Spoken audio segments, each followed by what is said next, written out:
All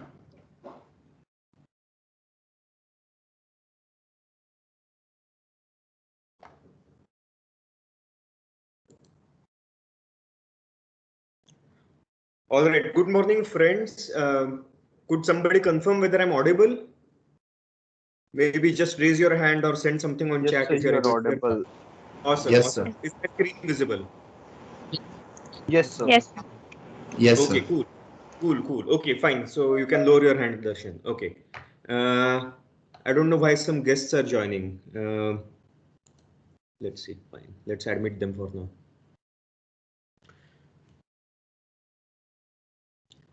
Okay. Yeah. Good morning. Let's begin. So this is the first lecture of Call 202, which is the course on discrete mathematics.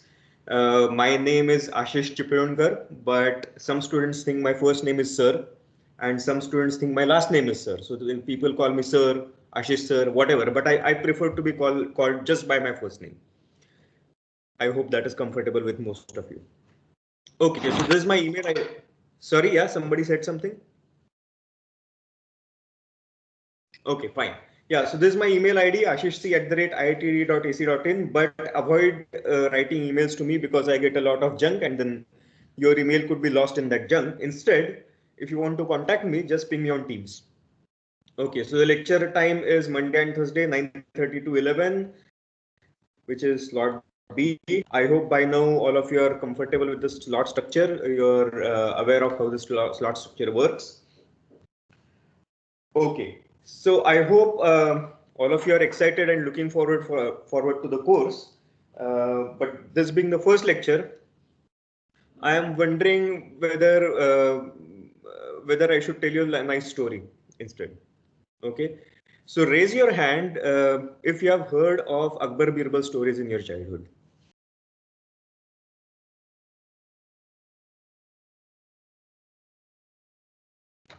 Okay, cool. Lots of hands. Awesome. So let me tell you an Akbar Birbal story.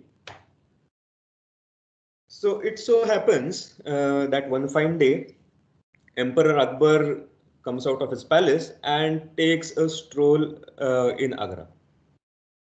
And then he notices that a lot of men in Agra are not well groomed, unfortunately. I don't know. He doesn't know why. Okay. So he gets to a local barber and orders the barber, look, here is a task for you. Tomorrow, you should shave all men in Agra who don't shave themselves and only those people. So you should shave exactly those men in Agra who don't shave themselves. If you do this, come to my palace in the evening and I'll give you a big reward. If you fail to do this, then you will be punished. Right? So is the deal clear? So what is the order? The emperor's order.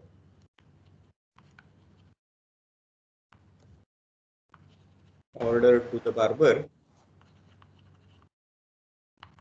Right? So shave exactly those men in Agra who don't shave themselves.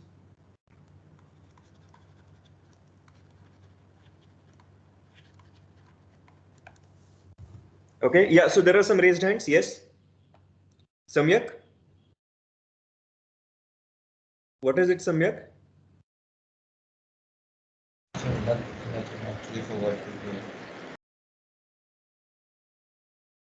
Sorry, I couldn't hear you. Neela, what is it? I forgot to unraise. Acha. So fine. Just lower your hands now. Okay. And by default, keep yourself on mute. But you should feel free to unmute yourself and interrupt anytime. Okay. So this is the order of the emperor. Shave exactly those men in Agra who don't shave themselves. So that's quite a lot of a task. I mean, you need to check whether every man shaved himself or not, right? So, but somehow on the next day, the barber manages to do this.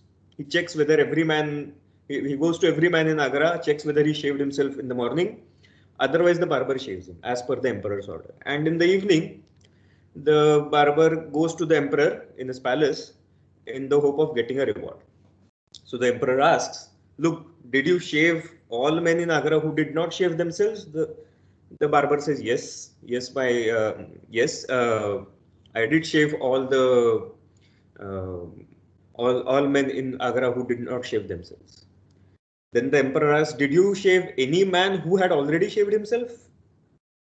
Did you shave any man who had shaved himself?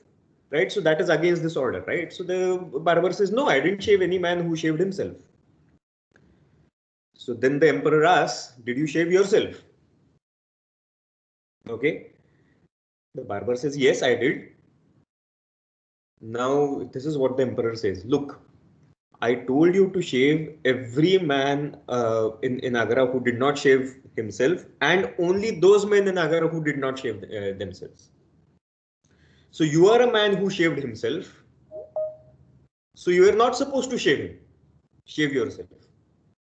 Right? So this is against my order. So you are put in prison. Okay. So unfortunately, the barber is sent to the prison, and the next day, the emperor repeats the same thing. He goes out, finds a barber, orders him tomorrow shave exactly those men in Agra who do not shave themselves. Fine. The other barber also tries his best on the next day. In the evening, he comes to the emperor and hopes to get a reward.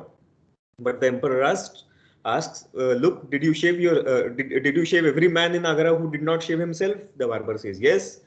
Did you shave any man who did shave himself? The barber says no. The final question is, did you shave yourself? Okay. Uh, the barber says, well, no, I did not shave myself. So then the emperor says, look, my order was to shave every man who did not shave himself. So you did not shave yourself. So you were supposed to shave yourself. Right? So even this barber is put into prison. Right? And this continues for several days. Okay, so the emperor keeps playing this game for several days. And eventually the news spreads among the barber community, and these people are scared.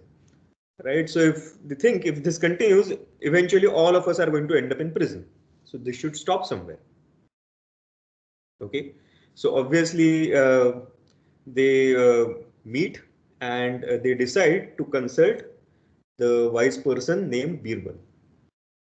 Okay, so they go to Birbal, they tell him this entire incident. Look, this emperor is catching one barber every day and asking him to shave exactly those men in Agra who do not shave themselves.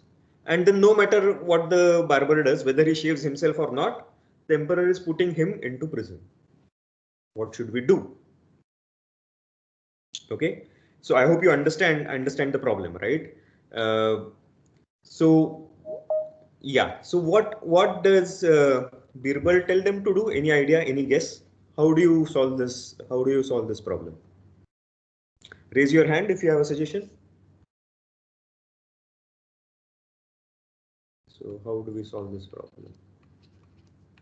How do we fix the problem?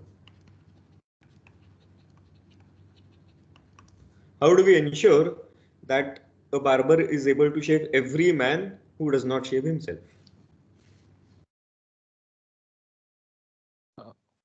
Yeah, somebody saying something. Sorry, I didn't raise hand, so I unmuted again. Can I speak? It's okay. It's okay. Yeah, go on. I think he can go to another barber and get himself shaved. Then he do not need to shave himself. He can go to another barber and get himself shaved. That's a good argument. That's a good argument. But let's say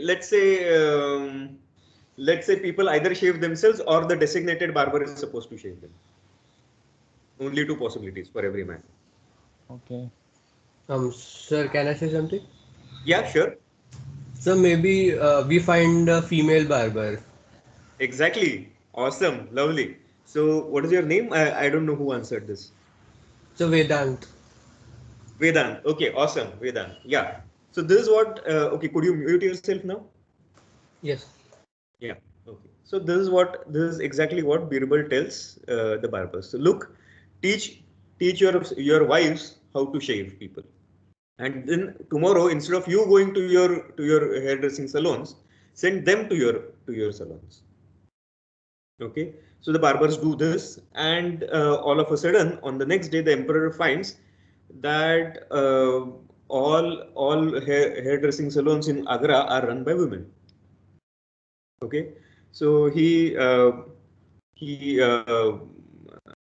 approaches a woman and orders her, look, this is your job. Tomorrow, shave all men in Agra who do not shave themselves. Right? And the woman does the job, goes to the emperor and says, well, I did my job. So emperor says, well, did you shave all men who did not shave themselves? She says, yes. The emperor asks, did you shave did you shave any man who did not shave himself? Who had already shaved himself? The woman says no. And then the emperor suddenly realizes that his third question becomes completely inapplicable, right?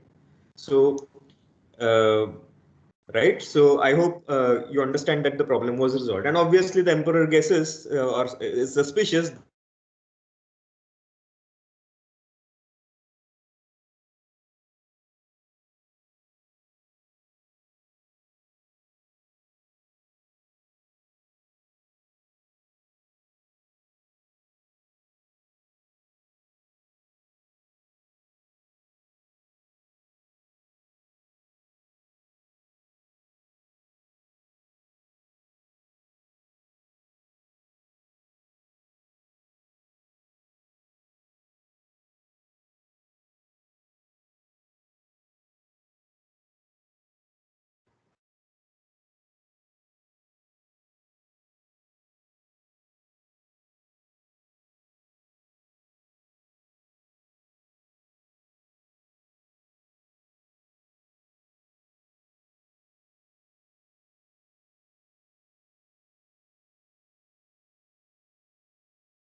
Hello, am I audible? Yes, sir. Yes, sir. Yes, sir. So, so I think I was disconnected from the internet for some time. So, what is the last thing that you heard from me? That King Akbar guessed that it was the work of Birbal. Acha. Okay, fine. So yeah, the story ends as so the Emperor Akbar, as usual, rewards Birbal, and Birbal requests the emperor to release all barbers from the prison, and then everybody is happy. So you didn't miss the story, I suppose. Okay. So the moral of the story is people who understand discrete math are smarter than others. Oh, I need to share my screen also once again. And that is one good reason why you should understand or study discrete math.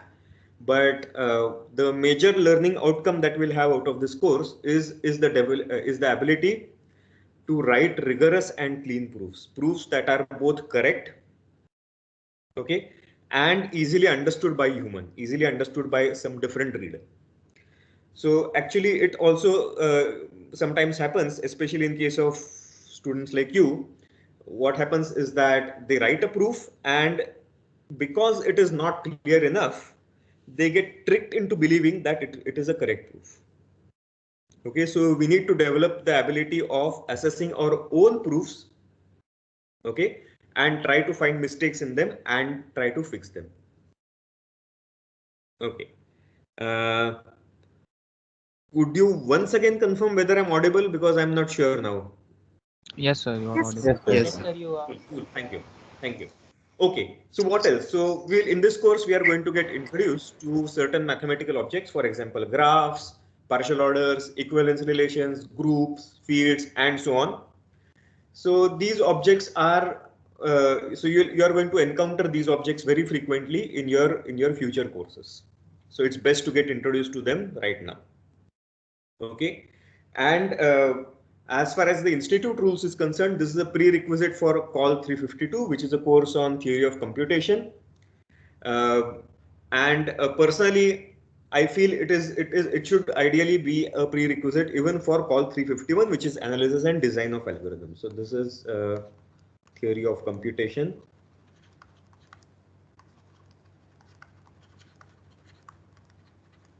And this is analysis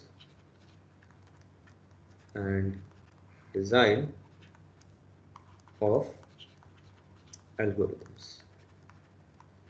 Right. So for most of you who are computer science students, this is going to appear in the 5th semester. This is going to appear in the 6th semester. Okay. So and here is a word of caution for you. So we have observed over the last couple of years that people who are not able to do well in Call 352 or Call 351, the reason behind that is that they are not able to write good proofs. Right. So the problem really lies in Call 202, which is why they are not able to do these two courses well. Right. So I hope you understand that you need to take this course extremely seriously. Okay, cool. Okay, so let us quickly maybe discuss the logistics of the course. So I'm going to send the link to the course. I have already shared the link to the course homepage, I think on the announcements forum, but let me share it over chat once again. Okay, where is the chat? Okay. So this is the link to the course homepage, and I have opened it. I hope you are able to see it. So as I mentioned earlier, my name is Ashish. We have lots of TAs. I mentioned the slot earlier.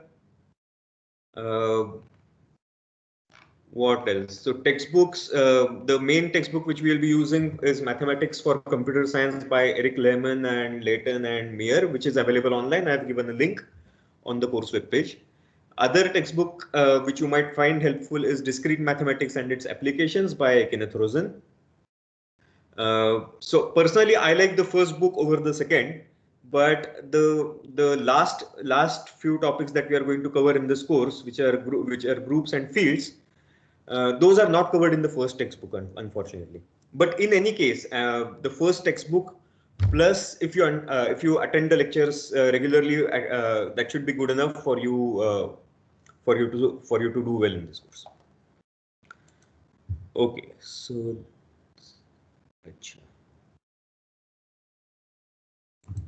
okay, cool.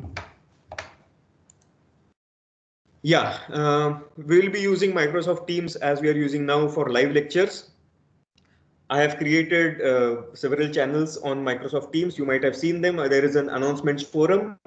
So only I or the TAs can make announcements on the announcements forum. I mean, nothing is going to stop you, but ideally you shouldn't do that.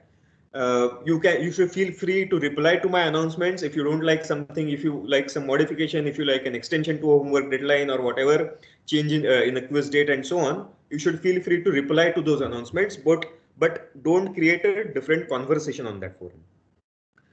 So there is another channel on Teams which is named the discussion forum. That is what you should do for any discussion among yourself as far as it is related to the course, right? And the request is to keep the discussion forum as well organized as possible, because this is a huge class, and if we don't maintain a certain level of discipline, soon there is going to be a huge mess on the discussion forum, and it's going to be hard for all of us to find the relevant discussion. Okay, so before you post anything, think whether you should start a new conversation or whether you should reply to some existing conversation. Okay, and then do accordingly. Okay. Yeah, evaluation policy. I'm planning to have 30% for homeworks. Homeworks are to be done in groups of 3 people. and just one of you will submit. Quizzes will have 3 quizzes, each with 10% weightage, and those will contribute to 30% weightage for the course. There will be unfortunately no compensation for missed quizzes, except if you miss it for medical reasons, in which you will have to produce a doctor's certificate. Okay, and then the compensation is going to be that we'll conduct an extra quiz for you. Either we'll conduct an extra quiz for you around the time of the major exam towards the end of the semester, or we'll adjust your marks with the major exam. So we'll take care of it. Don't worry. And the major exam is going to count for 40%. Any suggestions as far as the evaluation policy is concerned? Is there anybody who is not happy with the evaluation policy? Yeah. Sir, I had a question. Sir, is it Yes. important to have a team of 3 for homeworks? At most 3. At most 3. No, sir. I mean, can you do it alone if you want to? Of course. When I say at most 3, it can be a team of 1, 2, or 3. Okay, Prabha. So what about the weightage of minors? One sec. So could you raise your hand and ask the question, because there are 2 people speaking at the same time and I'm not able to hear anybody. Please raise your hand. Okay, yeah. Arin? Sir, what about the midterm examinations evaluation? Midterm exam. So for us, midterm exam is just 1 quiz. Okay. Right? So I might use the midterm exam slot to conduct a quiz. So that is just one of the 3 quizzes. Okay, so if you want, you can think of that, okay, for the quizzes we have 20% weightage and for the midterm we have 10% weightage. Okay, that's essentially the same thing. Okay, so there is somebody who had raised his hand. Who was it? I think somebody else had raised their hand. Yes, I had the same query. Okay. Okay, one thing I forgot to mention is if you go to the Moodle page on for this course, there are 2 links. There is a link to Impartus and there is a link to Gradescope. If you go to Impartus, you will find that I will upload the recorded lectures over there. Obviously, the recorded lectures will also be available on Teams. But apparently, if you watch the recorded lecture on Impartus, it's going to consume less of your internet data. That's what I heard from students. But yeah, whatever you prefer. Impartus, you're also going to find the lecture slides, right? So whatever I'm writing on these slides over here, I'll just save it, convert it into a PDF and share it with you at the end of the lecture. Okay. Yeah, and Gradescope we'll use for conducting exams. Have you used Gradescope before in any course so far? Yes, sir. Yes, sir. Okay. Yeah. So people who have used Gradescope in any course, could you raise their hand?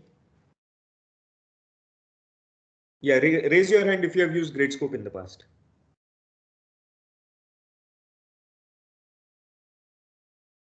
Okay. So just keep it raised for a bit.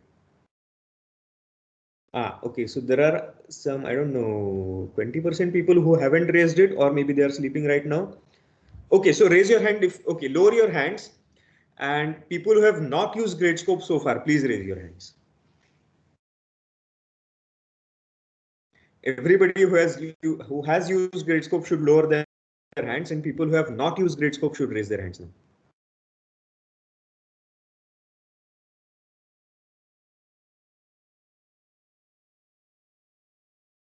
Okay, so there are some people who have not used Gradescope so far. Fine. So what we'll do is maybe in the next week or so, we'll conduct a mock, okay, so that you're comfortable using Gradescope. Fine, you can lower your hands now. Right, so that exam obviously would be ungraded, would not contribute towards your grade at all, but we'll conduct it as a practice for using Gradescope. Okay, any questions so far? Oh, one mandatory announcement that I'm supposed to make in the first lecture itself is that the institute has given some 9 buffer days for us to conduct some classes. So we will be using 4 out of them, and these are the buffer days: August 28, September 28, September 18, September 25, and August 16. So lectures will be scheduled on these days, and then you will get a notification of the lectures. Okay. Yeah, could everyone lower their hands once again? Am I audible? Sir, we are unable to lower our hands. Yes, sir. Yeah, hello. Yes, sir. Sir, we are I'm- unable to lower our hand. What? That's weird. You're unable to lower your hand. Yes, sir. Yes, sir. Sir, MS Teams is hanging. Yes, sir. What is hanging? MS Teams hand in MS Teams is hanging. MS Teams Maybe from the server side. Definitely not locally on any of our site, right? Fine. So what can we do? Let's keep our hands raised. I hope that's not too uncomfortable for you. I mean, if I told you to do this in a physical classroom, I am sure that would have been very much uncomfortable. Okay. Yeah. So any questions as far as the course logistics are concerned? Now there is no way apparently you can lower or raise your hand, so you can just speak up. Sir, what about the attendance and all?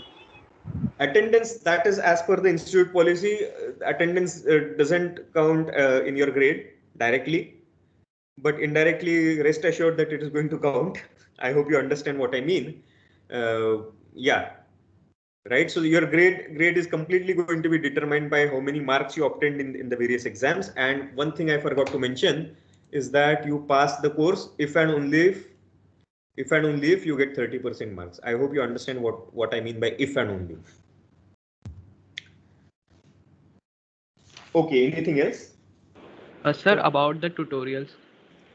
Tutorials. Okay. So I'll make an announcement maybe this week or early next week. So I need to discuss with the TAs and find out what is a good way to conduct the tutorials. Right. So if we were meeting physically, I would have just called you, all of you in a classroom, given you some problems to solve. And then we would have kind of roamed around in the classroom and checked whether you're on the right track. But unfortunately, that is not possible in the current scenario. So I'll talk with the TAs and we'll figure out what is a good way of conducting tutorials, and then I'll let you know. Is that okay? Okay, fine, sir. So for homework, the team will be made by us, or you will make the teams for homework? No. The teams of at most 3 people are. So it's completely up to you. You can change your team across homework. So you can be with one team for homework 1 and with some other team for homework 2. All that is possible. I have no objections against it. Okay, but one thing we should definitely remember, and I'll post this on the announcement forum, is that if we find that your group is indulging in some kind of academic dishonesty, which means copying solutions from the internet or from other groups, all 3 or whatever the size of the group, everybody in that group will be penalized equally. Right? So you should choose people who are trustworthy. If you find that, okay, people in your group are not trustworthy, just drop off from that group. Is that fine? Yes, sir. Okay, cool. All right. So yeah, just keep yourself muted, please, so that I don't get background noise from you. Okay. So yeah,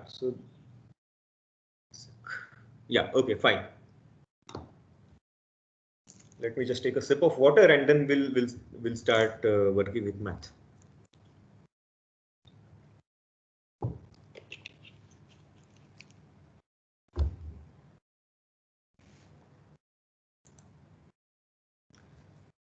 All right. So what should we do now? So let's see whether okay. I would just like to check whether most of you satisfy the prerequisites for this course. Okay, actually, could we do one thing? So since we have time, wait, what is happening? Somebody sending something on chat.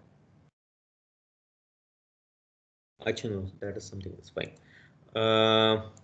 Okay, so people are pinging me on chat somehow, and those people are outside class. I don't know what is happening. Fine.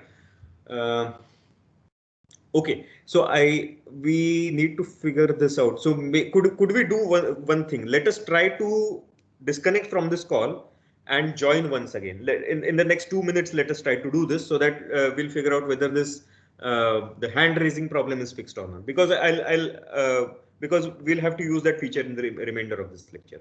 So let us disconnect from this call. Sir, when and we join. rejoin, the hand are automatically lowered. Sorry. So when we rejoin, the hands are automatically lowered because I just tried it. Okay, fine. So could we do that once again? So could we all disconnect from the call and join once again in, let's say, 2 minutes? Yes, sir. Okay, fine. So I'll catch you back at 10:04. Okay, sir. Okay, sir.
So actually you're muted.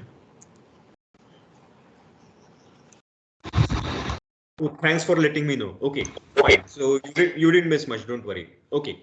So what I said was, okay, prerequisites. I want you all to recap your JEE stuff, JEE math stuff. In particular, I am interested in you being comfortable with sets, operations on sets, such as intersection, union, complementation, set difference, the symmetric difference of sets. Is everybody comfortable with symmetric difference of sets? Raise your hand if you don't know what is the symmetric difference of sets. Okay, is everybody comfortable with set difference also? Oh, there are lots of people who don't know what is symmetric difference. Fine. I'll do that. Okay, please lower your hands now.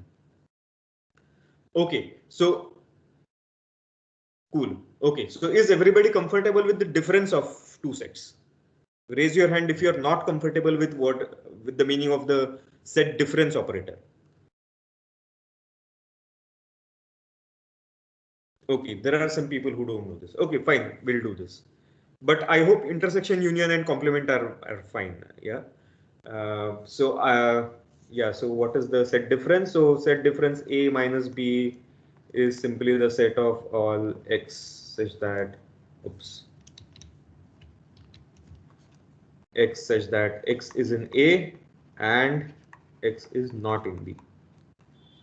Right. So this is same as A intersection the complement of B. And symmetric difference. So A symmetric difference B is simply A minus B union B minus A. Right. So this is the set of all x such that either x in A and x not in B, or x not in A and x in B. Right. So if I were to draw a Venn diagram,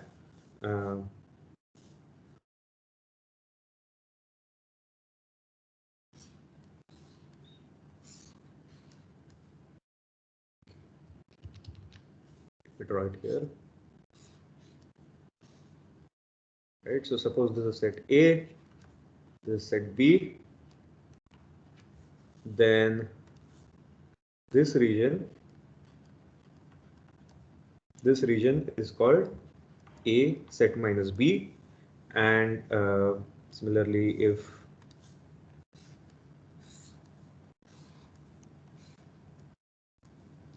this A, this is B,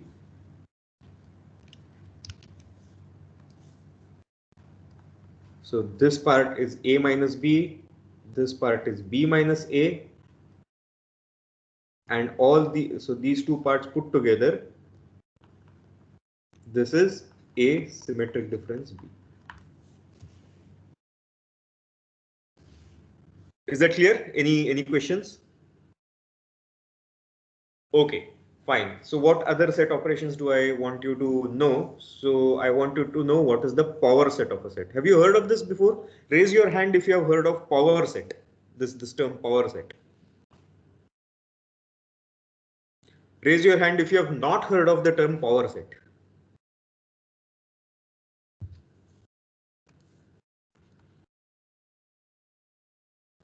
Oh, apparently, okay, fine. So there are lots of people who don't know what is a power set. So power set of a set S is the set of all subsets of S. Right. So let us make it a definition.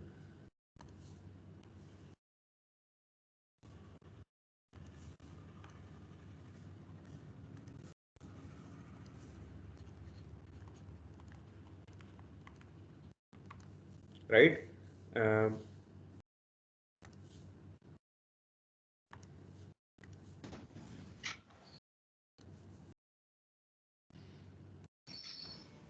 Okay, so and it is denoted by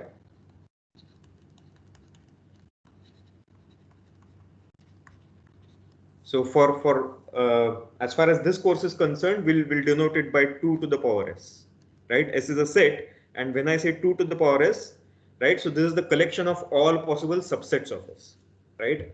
So sometimes in some textbooks you'll find. So this power set is denoted by some P of S also, but we'll use 2 to the S. So quick question, what is the if size of S, let's say S is a finite set and its size is n, right? What is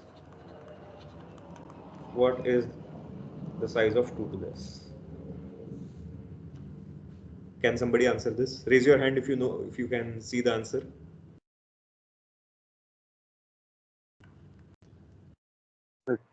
Okay, Tanish.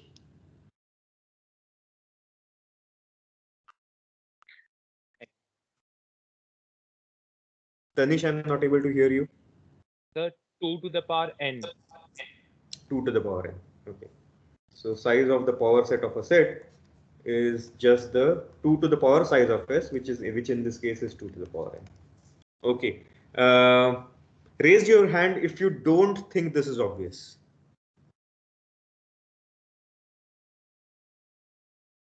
Okay. So Rishabh, you don't think this is obvious? Nishchay, you don't think this is obvious? Is that why you have raised your hand? Obvious, like you can directly use this. Sorry? Sir, I don't think that using this notation makes it obvious. No. I'm not talking about notation. I'm talking about the claim. The claim is that if size of S is n, then the size of the power set is 2 to the n, whatever notation you use. That is correct. That's what I'm looking for. Yeah. So then, what is your concern? Sir, no. If I use then the notation of 2 to the power s, then from that we can directly say it is 2 to the power n. That is the reason why this notation has been designed in that way. Yeah, sir. But okay, sir. Yeah, notation has been designed according to that. Exactly.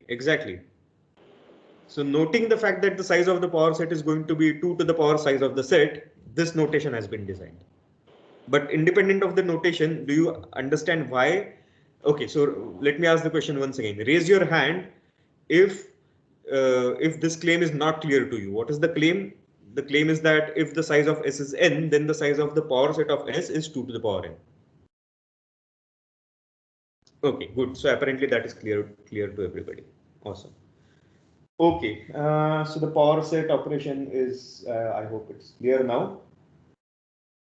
Okay.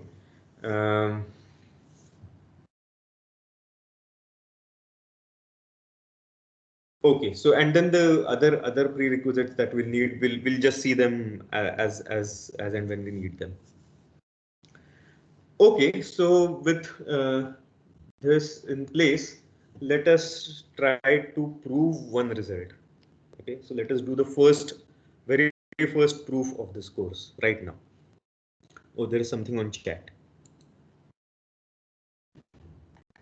Okay, yeah, Abhinav, yes, you're right.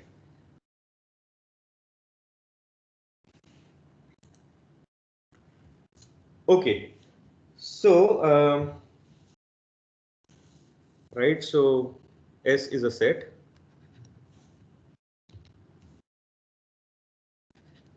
S is a finite set. I hope all of you know what is a finite set and what is an infinite set. So let's say S is a finite set, and now, so 2 to the power S is the power set of S.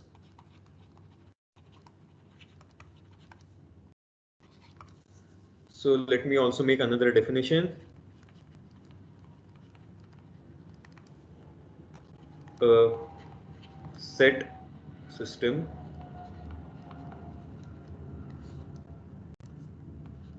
over a set S is any subset of 2 to S. Okay, so let's take an example. So suppose S is the set 1, 2, 3, right? So 2 to the S, I hope you realize it's the set of all possible subsets. So let's do that. 2 to the S is going to contain the empty set 1, 2, 3, 1, 2, 1, 3, 2, 3, and 1, 2, 3. Right? Now, suppose F is the collection of the following sets. The empty set 1, 2, 3. Right? So this is nothing but the set collection of all sets A in 2 to the S such that size of A is less than or equal to 1. Right? So this is a set system, for example.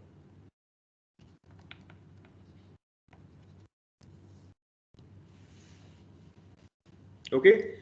Any subset, any collection of subsets of S is what we'll call a set system over S. Raise your hand if this definition is not clear.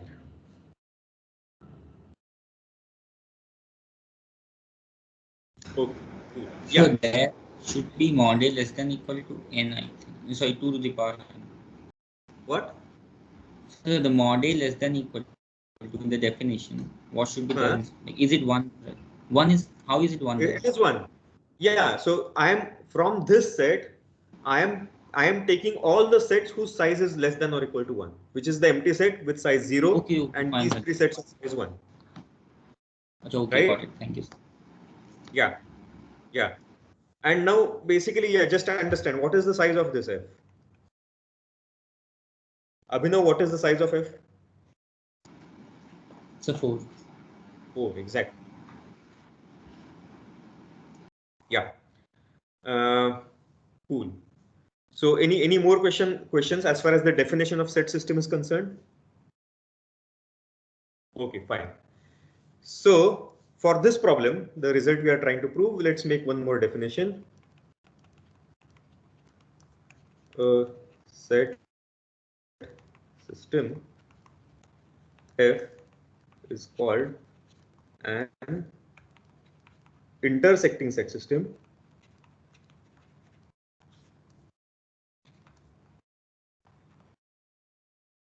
if for all A and B in F,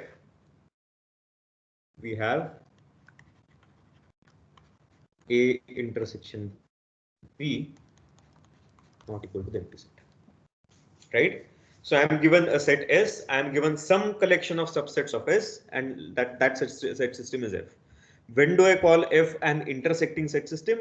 We'll call F an intersecting set system if the following condition is satisfied. Take any two sets in F, right? So I have not said A not equal to B, right? So here A and B could be the same set. No matter what two sets from F you choose, you should find that their intersection is not empty. Okay. Now what we want, so let's say S is a finite set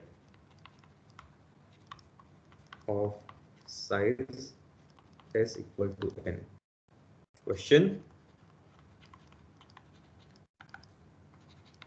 what is the size of the largest intersecting set system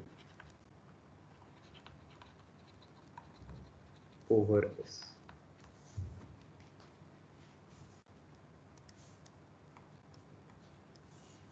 Right? You are given a set S, and now you are allowed to pick some subsets of this set S. Garvit, yes, give me a minute. You are allowed to pick some collection of subsets of S, but the condition is that every pair of subsets that you pick must have a non-empty intersection. And the question is, how many such sets can you pick out of the 2 to the n sets? Garvit, did you have a question?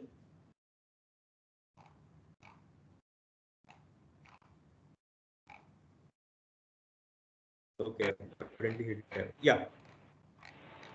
Sir, I did Yeah, not put the definition. You did not what? Sir, I did not understand the definition of intersecting set system. Ah, okay, fine. Shrivanti, what is the issue?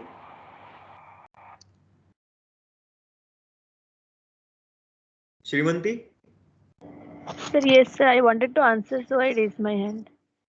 Oh, wait. So then let everybody understand the definition of the intersecting set system, and then I'll allow you to answer. Okay. Fine. So let us take the same example, right? So consider the set system F. Is this F an intersecting set system? Right? What do we need to check? Take every pair of sets from F. Is their intersection non-empty? Well, no. Right? But if so, in the above example,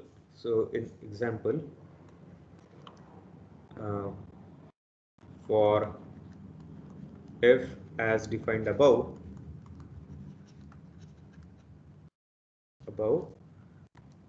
the complement of F is, and I hope it is an intersecting set system. Yeah, it is an intersecting set system.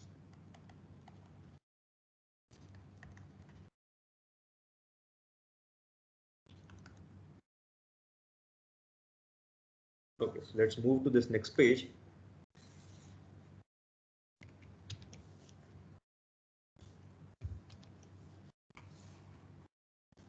Okay, so why is the complement of F an intersecting set system? So let's just enumerate this complement of F. Right, so F complement is what? So people, who asked the question? There was some person for whom this this was not clear. Who was it? Yes, sir. Who is this? Could you tell your name? Garvit. Okay. So what is the complement of F here? Garvit? Sir, it's 1, 2, 1, 3,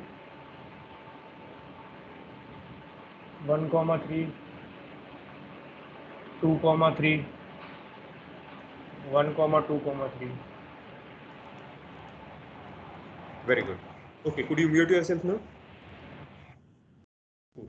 So now, if you notice, if you just do a brute force check, take every pair of subsets from F prime, right? And when I say a pair of subsets, it could mean two sets which are actually the same. No matter what pair of subsets you take from the set, their intersection is going to be non-empty, right? So 1, 2 intersection 1, 3, their intersection is 1, so it's non-empty. 1, 2 intersection 2, 3 is 2. 1, 2 intersection 1, 2, 3 is 1, 2, and so on. Just go do a brute force check. Check all the 16 possibilities, right? So this is an intersecting set system. Garvit, is it okay now? Yes, sir. Okay. Is there anybody else who did not understand this definition?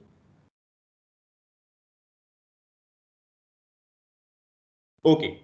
So now the question is, suppose I give you a set of size n. Your task is to construct an intersecting set system over S having as many subsets of S as possible.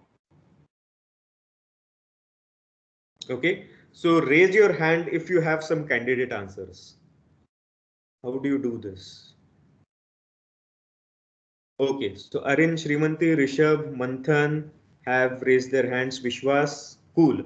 Shrimanti, since you raised your hand first, do you want to go? How do you do this? Sir, what I thought was, if we consider one element that will be common in all the subsets of the set power set, then we can choose the others by 2 to the power n minus. Okay. So one thing I forgot to mention is size of S is n, which is greater than 0, which means S is non-empty. Otherwise, you just can't do this. Otherwise, obviously. Oh, by the way, if S is the empty. Okay, so note. If S is the empty set, what is 2 to the S? And the only element would be 5. Arin?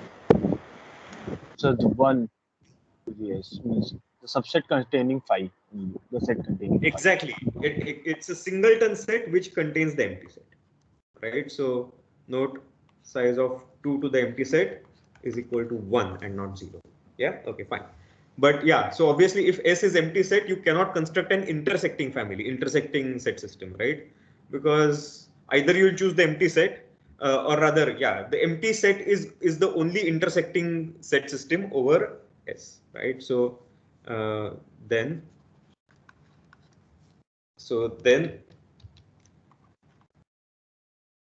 set systems over S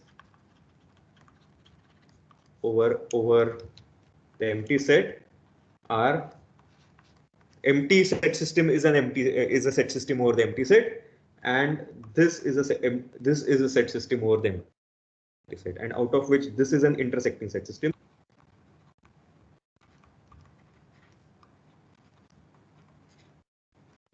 And this is not an intersecting set system.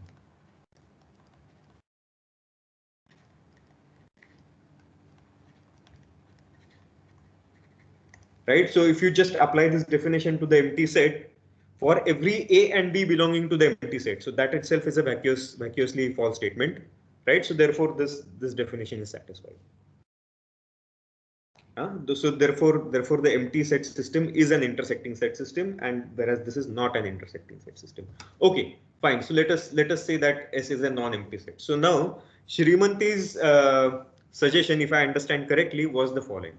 So let A be any element of S, and now consider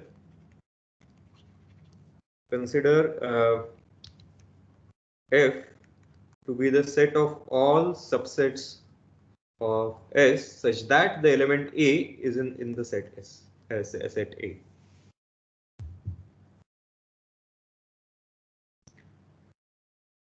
Right? So why is this an intersecting set system? Well, you take any two sets in F. Because they are in F, by definition, they must contain the element A, and therefore their intersection contains the element A. Right? So for all A, B in F, by definition,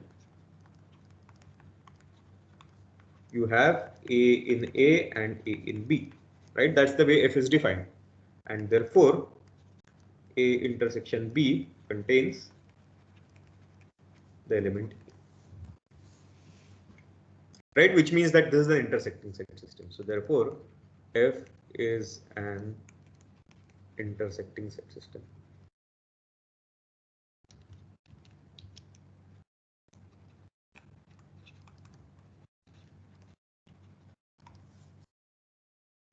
And what is the size of F?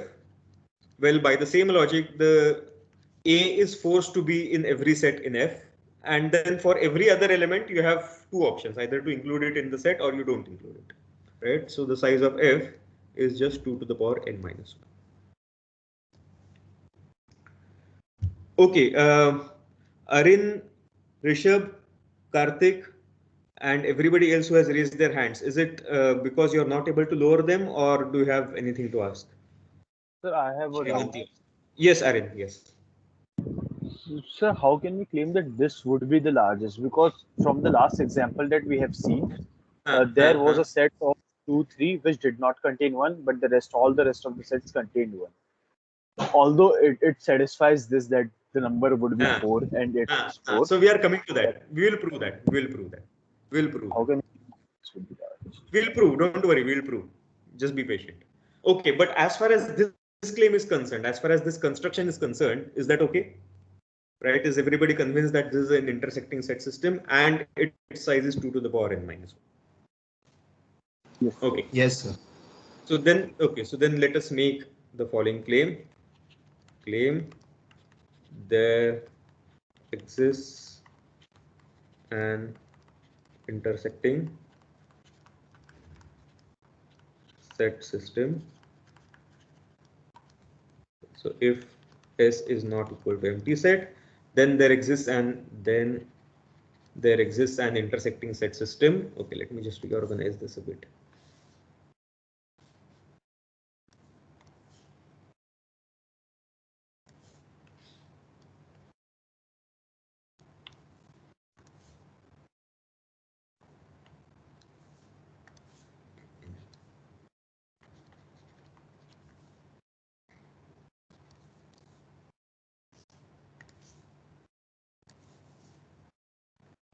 Then there exists an intersecting set system of size 2 to the power size of S minus 1. Right? And now, so here is some proof pattern that we are going to identify. So look, the claim that you're trying to prove is in the form there exists something. Right? So if you want to prove a claim of the form there exists some kind of object, one way to do that is you actually produce that object and produce such an object and show that, okay, it satisfies whatever property it is supposed to satisfy. And that is exactly what Srimanti did, right? So proof. So this is the proof.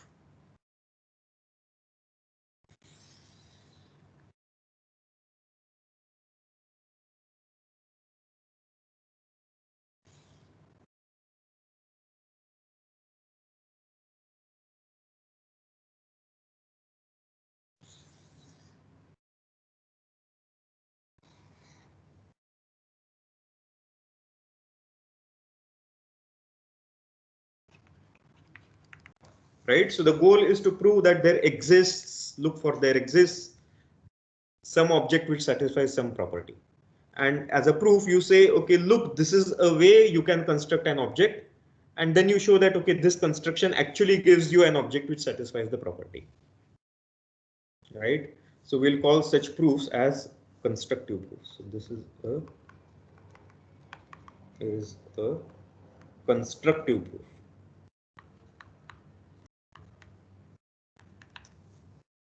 Okay, so by the way, it is sometimes it is possible to prove this kind of a claim. There exists something kind of a claim without actually constructing such an object.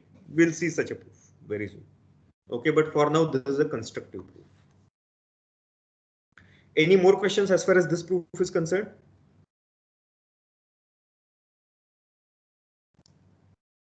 Friend, every element. Yes. Okay, sir. Okay, Vedant, do you have a question? Sir, I had a doubt regarding the intersecting set system for empty set. Okay, fine. Let's do that. How is phi an intersecting set system? So what we are saying is for every A and B in the empty set, something happens. But then there is nothing in A and B, right? So this is vacuously true. Okay. Right? Okay, sir. Got it. Right? Yes. Okay. Soumya, Shibashish and Anand, I can see your hand up. I'm not sure whether that is because you're not able to lower it, but if you have a question, ask it now.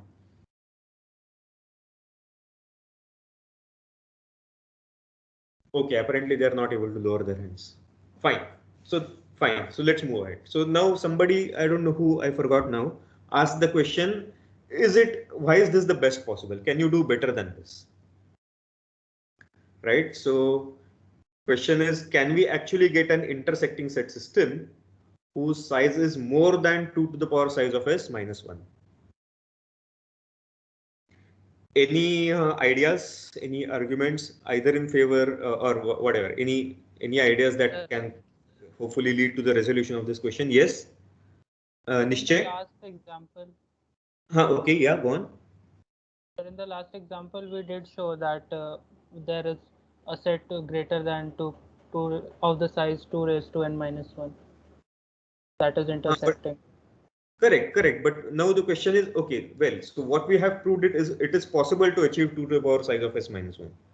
My question is, can you achieve something strictly greater than 2 to the power size of s minus 1?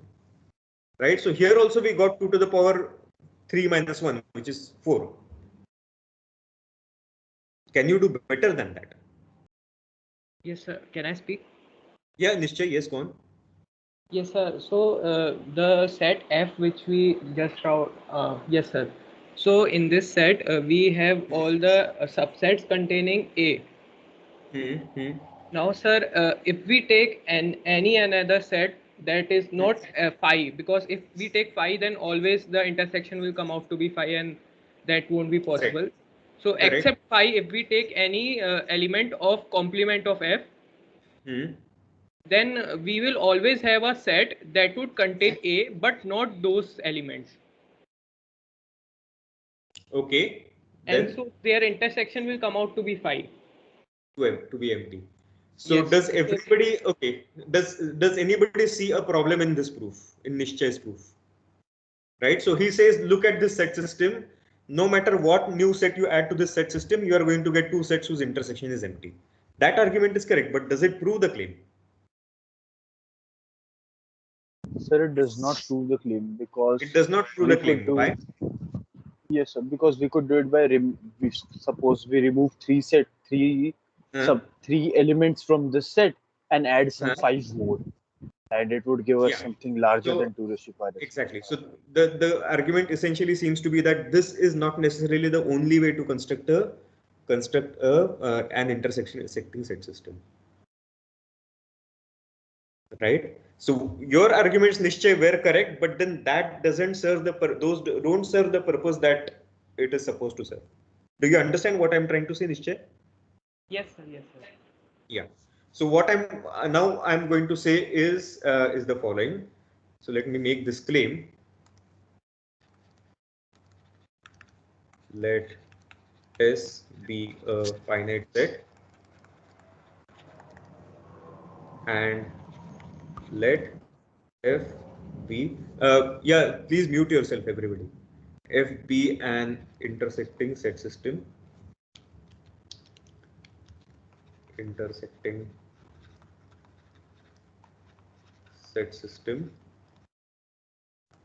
over. Okay, so let me slightly rephrase this. Let S be a finite set if F is an intersecting set system over S, then size of F must be less than or equal to 2 to the power size of S minus 1. Right? So we are seeing that what we get out of this construction is the best possible you could do. There could be other intersecting set systems having the same size, but then there is absolutely no set system, intersecting set system whose size is strictly more than this. That is what we are saying over here. Right? So if F is an intersecting set system over S, then size of F is less than or equal to 2 to the power size of S minus 1. Shivashish, do you have a question? Sir, actually, my hand is showing not raised in my side, but it's showing your side it's raised. All right, but you don't have questions. Okay, now it's gone. Cool.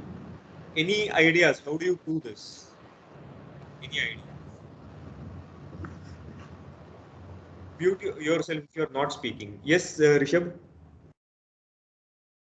So the previous idea was sort of fine, but it chose the wrong starting set. You could use the same complement idea, but just say that if you have any set of size 2 to the S minus 1, then if you add any other element, if you add any element to it, you will get a complement pair. So the size can't increase. You are on the right track. You just need to use the exact correct words.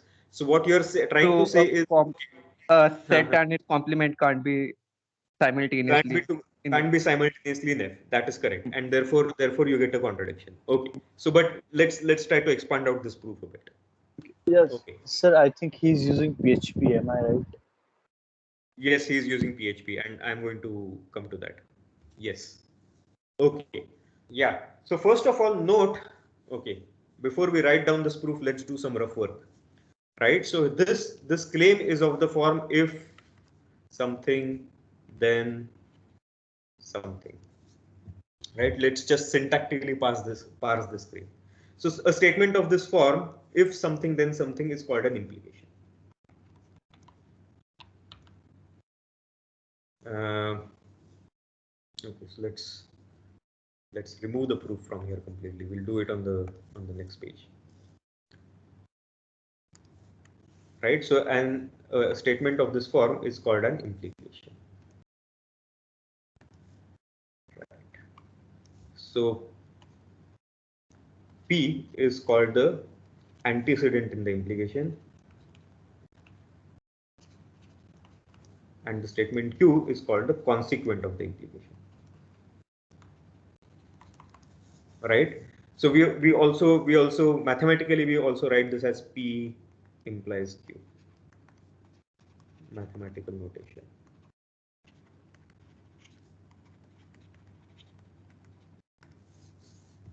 Right. So P is some statement, either it is true or false.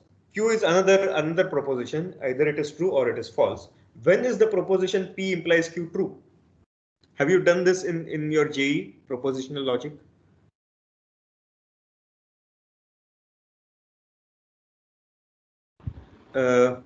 Yeah. Somebody, have you seen this earlier? Have you seen some kind of a truth table? Right. So yes, sir. Yeah. So P implies Q. There are 4 possibilities: false, false, false, true, true, false, true, true. What should I write over here? True. Sorry?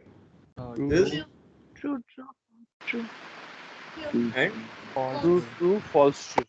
False. Okay. If more than one person speaks, I'm not able to hear anybody. Unlike in a classroom. False. Right. So False. This is false, and this is True. True. okay. Fine. Yeah. Please mute yourself. Okay. So an implication is true except in the case where the antecedent is true but the consequent is false. Right. So okay, good. Now this is an implication. Well, if I write the statement, if I write this following statement, if Q then P, right? So this is another implication. How is this implication related to this original implication? So this implication is called the what of the original implication. Does anybody know? This statement is the blank of the first statement. What should I fill up in the blank? Converse. Sorry? Sir, it is the converse of that statement. Converse of the statement. So this is called the converse of P implies Q. Okay, fine. So are these two statements really the same, the implication and its converse? Or is it possible that one of them is true but the other is false? Yes, it is possible. When is it possible? Sir, if P is false and Q is true, then P implies Q is true, but Q implies P would be false. Yeah, so if P is false and Q is true, then P implies Q is true, but Q implies P is false. Yeah, you're right. So this is true, and this is going to be true. So basically in these two cases, so P implies Q is not the same as Q implies P. Good. So now next, if I write the statement, if not Q, then not P, right? So this statement is called the blank of the original statement. What should I fill up in the blank? The contrapositive. Contrapositive, very good. Abhinav, yes, you're right. So this is called the, yeah, I should use some different notation, no?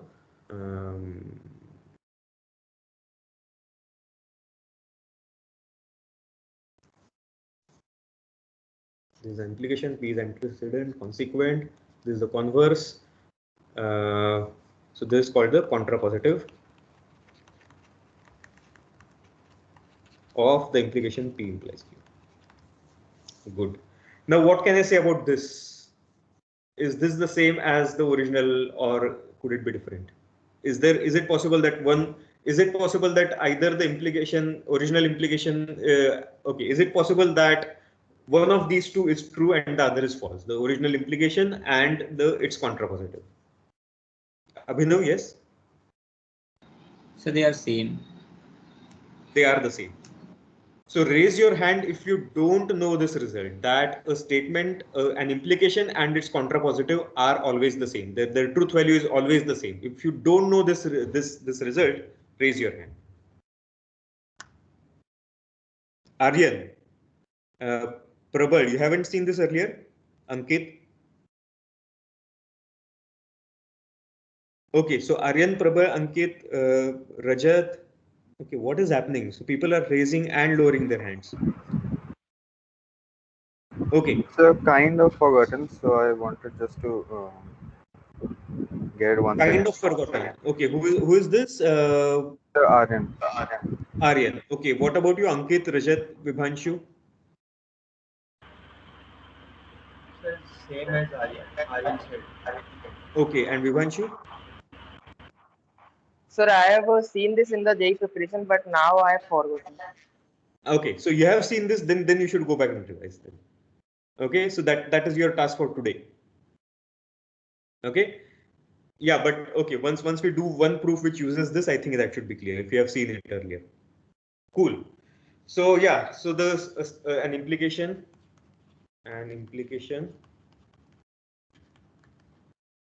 is logically equivalent to its contrapositive. Okay, so this is a fact. Okay, so now we'll use this fact to prove the claim. Okay, so raise your hand if you have seen these kind of proofs earlier, and if you know what these kind of proofs are called, just say it out.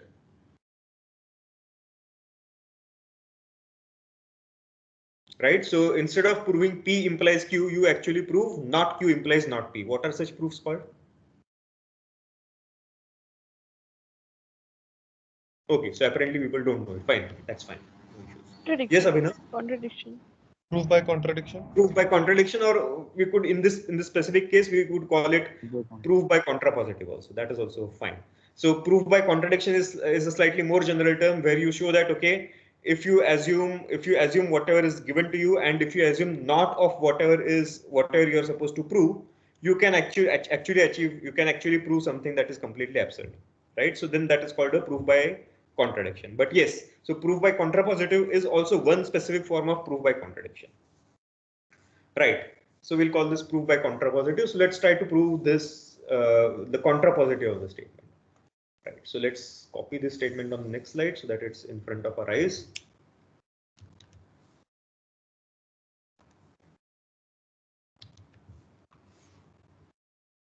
Okay.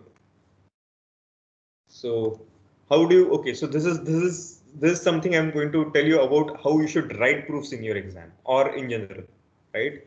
So if you're trying to prove, if you're going to prove the contrapositive of the statement that you're required to prove, first state that, right? So in general, whenever you start writing a proof, first state your overall plan. What kind of proof is it? Is it a constructive proof that we did earlier? Is it a proof by contradiction, or is it a proof by contrapositive, or is it a proof by induction, which we are going to see in future? Just state the plan right in the beginning. Okay, so proof. Just say we prove the contrapositive statement.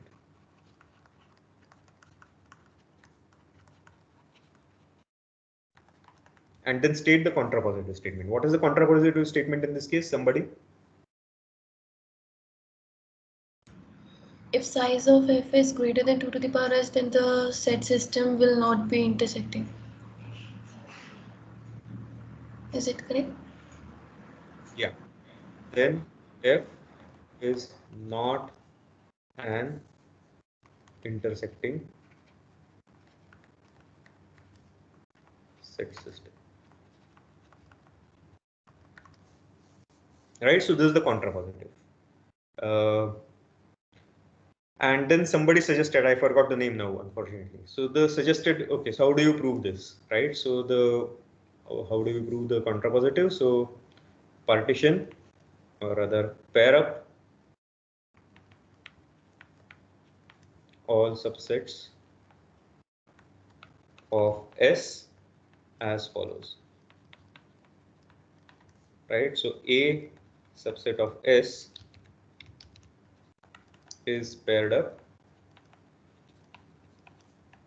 with, let's imagine that S is the universal set. So this guy is paired up with A complement, which is same as S minus A. Okay. There is something on chat. Let me check. Yeah. Okay. Fine. Yeah. So I hope you understand that. Okay, this is a valid pairing, and so this creates. So the original size of 2 to the S is 2 to the power size of S, and now you are dividing this set system, partitioning it into pairs, right? So the number of pairs is 2 to the power size of S divided by 2, which is equal to 2 to the power size of S minus 1 pairs. Okay, so now we are given size of f is what? We are not given, we are assuming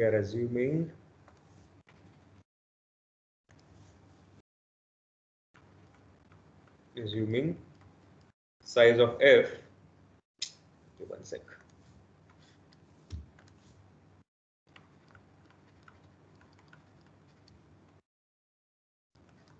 Is strictly greater than 2 to the power size of S minus 1, right? So therefore, by somebody mentioned pigeonhole principle.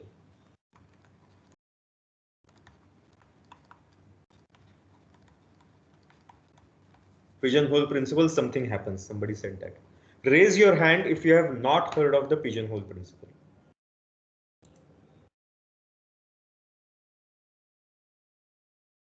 Everybody has heard of the pigeonhole principle?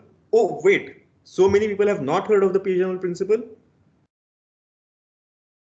Oh, no, okay, fine. Okay, so let me do that. Where should we do it? So the principle, okay, so let's do it over here.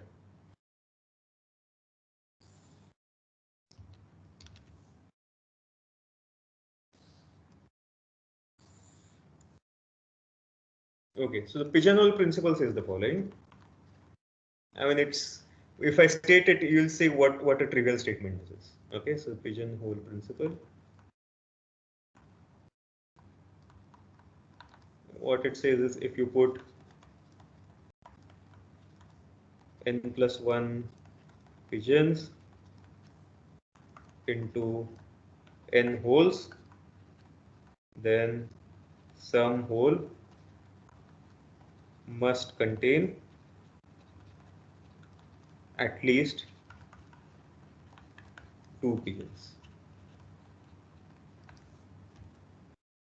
Right? Such a trivial, stupid looking statement, right? But it's called a pigeonhole principle. Now raise your hand if you are not comfortable with the pigeonhole principle.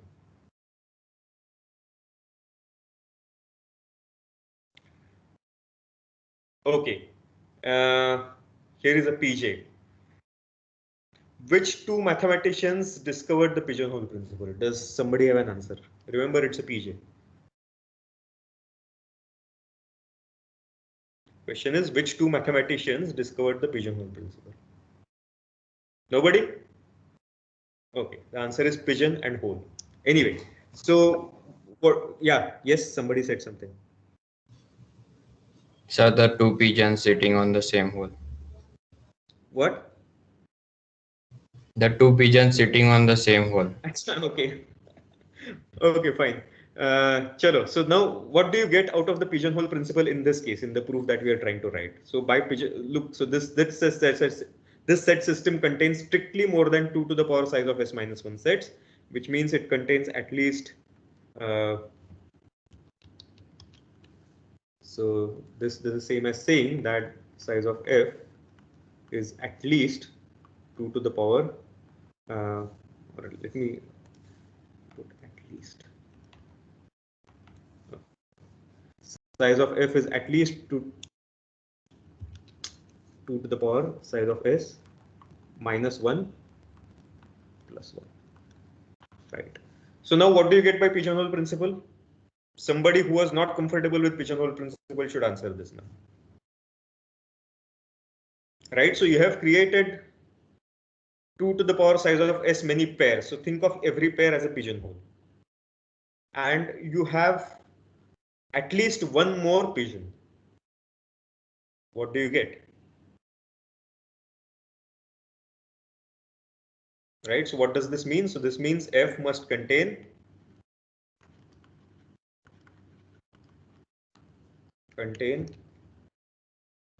two sets from at least one pair.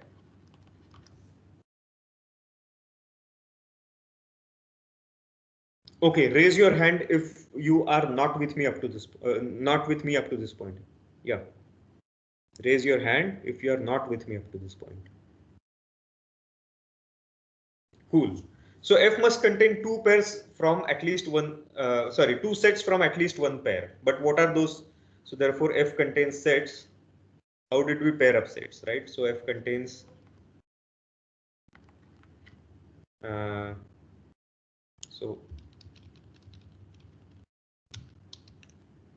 for some A subset of S, f contains both A and S minus A, right? But A intersection S minus A is the empty set, and therefore what do you get? You get F is not an intersecting family.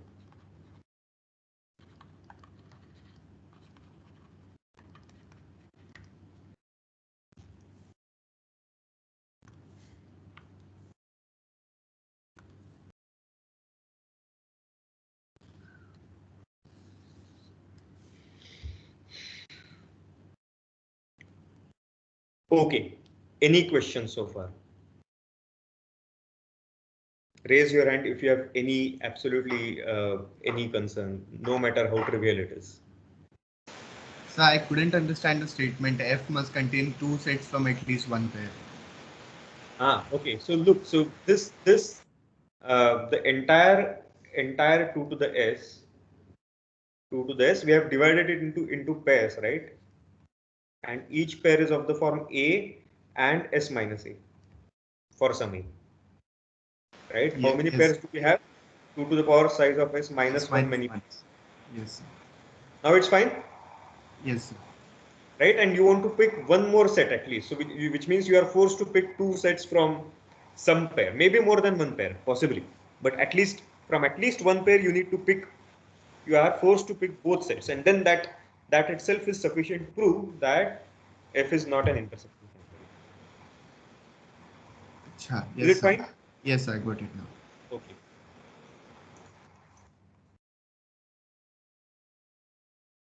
Okay, so as I remarked earlier, such proof is called, so this is called a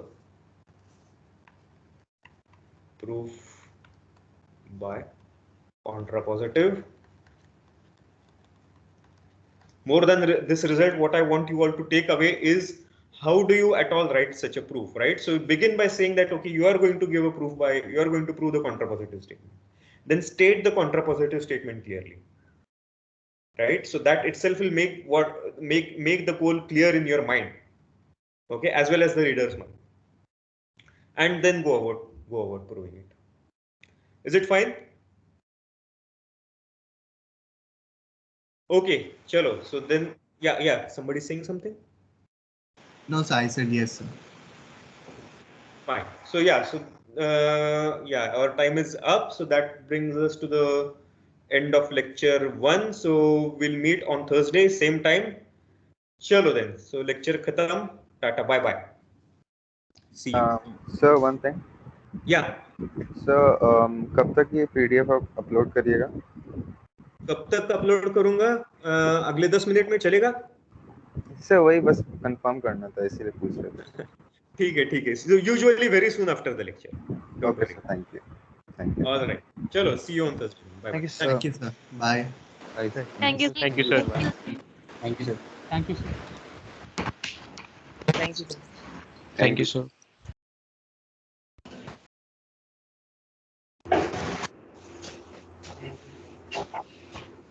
Thank you.